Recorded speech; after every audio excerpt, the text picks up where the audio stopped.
السلام علیکم ویورز. پہلا وہی ماتم ہے بیسیکلی. تو کیا آپ سے بات کرنی ہوتی ہے؟ رونا پیٹنا ہی ہے روز کا.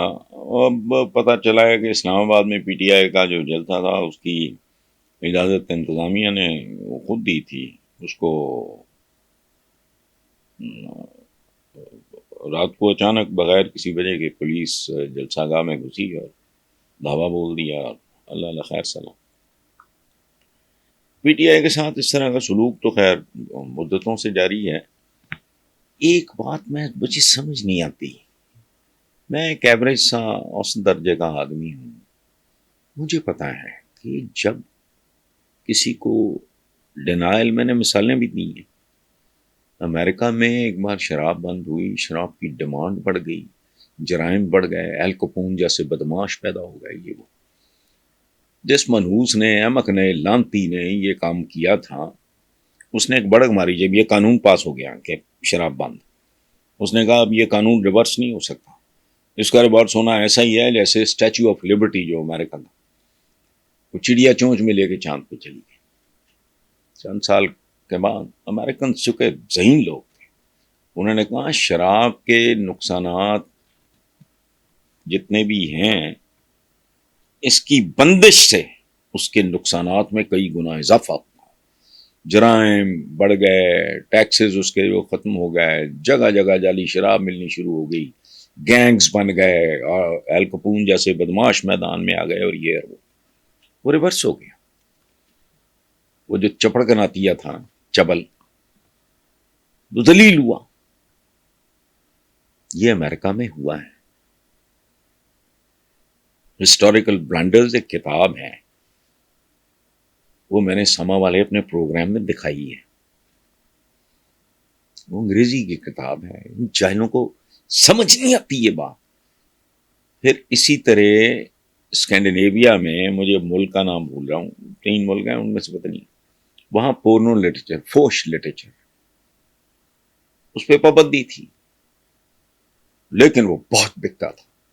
ہر حربہ آزمایا گورنمنٹ نے، وہ رکا نہیں، پھیلتا ہی ہے. پھر وہاں کوئی اچھا سچا دانشور تھا، اس نے ان کو کہا اے بدبختو، بین اٹھا دو، عام اجازت دیتا ہوں، پورنو لٹریچر، فوش لٹریچر چپے. وہ چونکہ ڈنگر نہیں تھے باقی، انہوں نے تھوڑا سوچا اور کہا ٹھیک ہے، بین اٹھ گیا. آپ کو پتہ کیا ہوا؟ سیلاب آ گیا فوش لٹریچر کا. گند ماند یہ 2-3 سال کے اندر اندر سارے ادارے بینک کرپٹ ہو گئے. چونکہ اسی فلو میں وہ دھڑا دھڑ اسی حساب سے چھاپتے رہے تھے، گودام بھرے ہوئے تھے. یکدم لوگوں میں تجسس ختم ہو گیا. چند مہینوں کے اندر اندر سیل زمین پہ آ گئی. ادارے بینک کرپٹ ہو گئے فوش لٹریچر والے. آج وہاں کو پوچھتا بھی نہیں ہے. ہم بڑی پتہ نہیں کیا لوگ ہیں. ہم کہہ رہا ہوں میں، کسی اور کو نہیں کہہ رہا. عجیب چپڑکن آتی ہیں. او بھائی،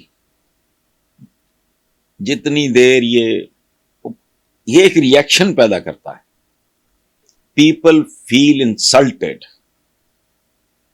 کہ ہمیں بلڈوز کیا جا رہا ہے، اور تجسس بڑھتا ہے اور کشش بڑھتی ہے. جو کبھی ہاتھ نہ آئے وہ خدا ہوتا ہے. یہ میرا نہیں، کسی بڑے شاعر کا مصرع ہے. تو خدا کا واسطہ یار، کرنے دو ان کو جلسے جلوس، عمران کو بھی چھوڑ دو. 1-1.5-2 مہینے کا اپنا کر کے پھر دیکھو کیا ہوتا ہے. لیکن نہیں ہے، اتنی ڈیپتھ نہیں ہے، یہ اتنا ویژن نہیں ہے، یا پھر میں ہی بے وقوف ہوں. 2-3 چیزیں ہو سکتی ہیں نا.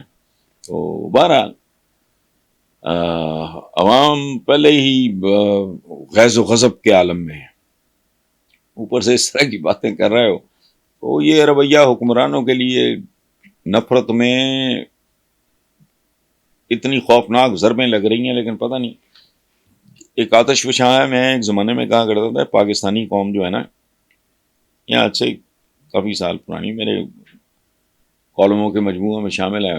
یہ جملہ بڑا اس وقت لوگوں نے اس کو ڈسکس کیا تھا. دو جملے میرے، اور ایک تھا کہ اس نظام کو تیزاب سے غسل دو. ٹھیک ہے.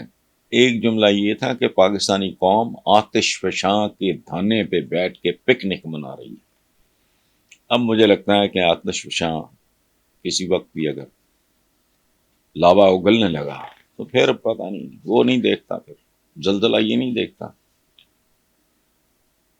کون بدماش ہے، کون معصوم ہے، کون مجرم ہے، کون ملزم ہے، زلزلے نہیں دیکھا کرتے ہیں. تو آتش فشاں اور زلزلوں کا انتظار کرو.